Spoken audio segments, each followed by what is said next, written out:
మళ్ళీ శరీరము, మళ్ళీ తిరిగి మనసు. అంటే అందరూ ఇక్కడ ఏం ఆలోచిస్తారంటే ఇప్పుడు చనిపోతే మళ్ళీ మనిషిగానే పుడతాం కదా అన్నట్లుగా ఆలోచిస్తారు. ఖచ్చితంగా ఇదే ఆలోచిస్తారండి ఎవరైనా. అంటే తెలియకముందు నేను కూడా అదే ఆలోచించుకుంటూ ఉండేదాన్ని. కానీ తెలిసిన తర్వాత మనిషి జన్మ ఎందుకు మళ్ళీ కలుగుతుంది చెప్పండి? అలా అనుకోవడమే మన అజ్ఞానం అన్నమాట.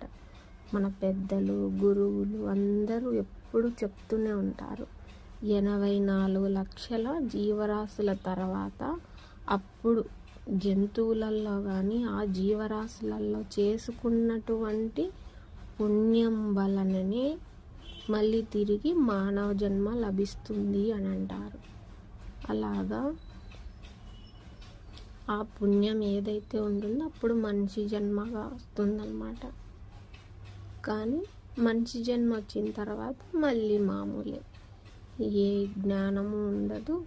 అజ్ఞానంతో మళ్ళీ పిల్లలము, పెద్దలు, పెళ్ళిళ్ళు, బంధువులు, ఆస్తులు, పాస్తులు, హోదాలు, మళ్ళీ తిరిగి ఇవే.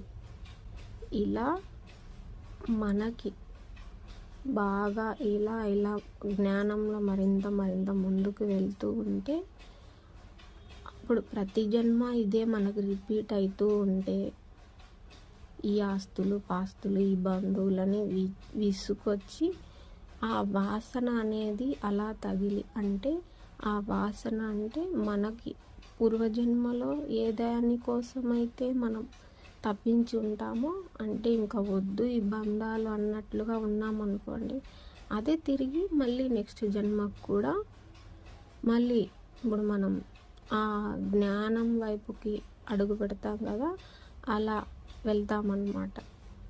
అందరూ రారు కదా ఈ వైపుకి, వారు ఇంకొన్ని జన్మలు తీసుకుంటారు. తర్వాత మళ్ళీ వాళ్ళైనా రావాల్సిందే ఇటువైపుకి, వాళ్ళు ఇంకొన్ని జన్మలు తీసుకుంటారని అలా మనం ఎరుకలేక వచ్చిన తర్వాత మనకు అర్థమవుతూ ఉంటుందన్నమాట.